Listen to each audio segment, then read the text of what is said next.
moments later. Assalamualaikum guys, welcome back to the new episode of my daily vlog. আশা করি সবাই ভালো আছেন and আমিও অনেক ভালো আছি আলহামদুলিল্লাহ। সো আজকে যে ব্লগটি হবে অবশ্যই থাম্বনেল দেখছেন, বুঝতে পারছেন যে কোন ব্লগ নিয়ে ভিডিও বানাবো আজকে। সো অবশ্যই ধৈর্য সহকারে দেখবেন, ভিডিওটা ভালো লাগলে লাইক কমেন্ট সাবস্ক্রাইব করে পাশে থাকবেন। তো এটাই রিকোয়েস্ট। তো এখন যাব, আমি এখন রেডি হয়েছি, তো এখন যাবো, রওনা দিব ওখানে যাওয়ার উদ্দেশ্যে। তো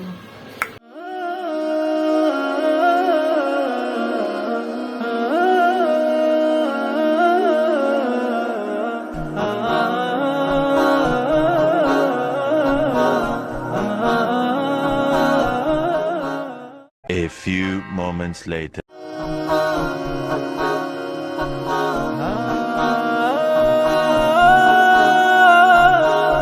A few minutes later. Alright guys, তো মোনাজাত ধরার পরে আমাদের সাথে একটা কাহিনী ঘটে গেছিল।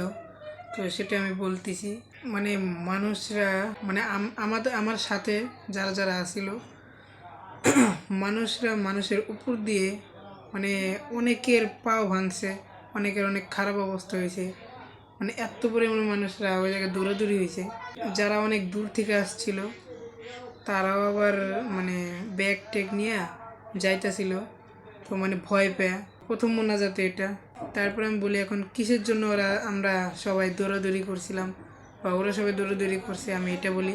মেন কথায় আসি, তো আপনারা অবশ্যই চিনে থাকেন ড্রোন ক্যামেরা কি।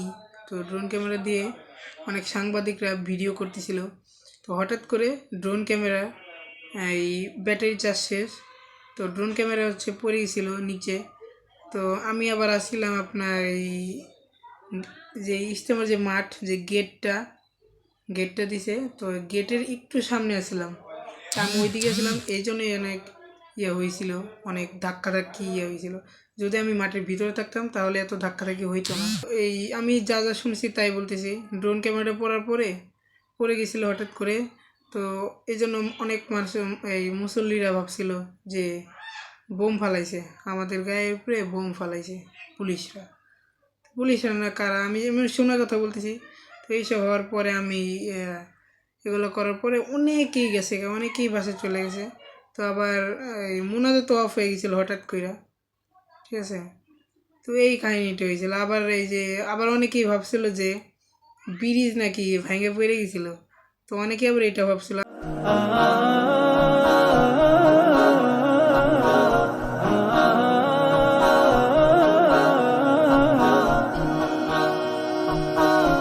তো গাইস, ভিডিওটা আমি এখানেই শেষ করে দিব।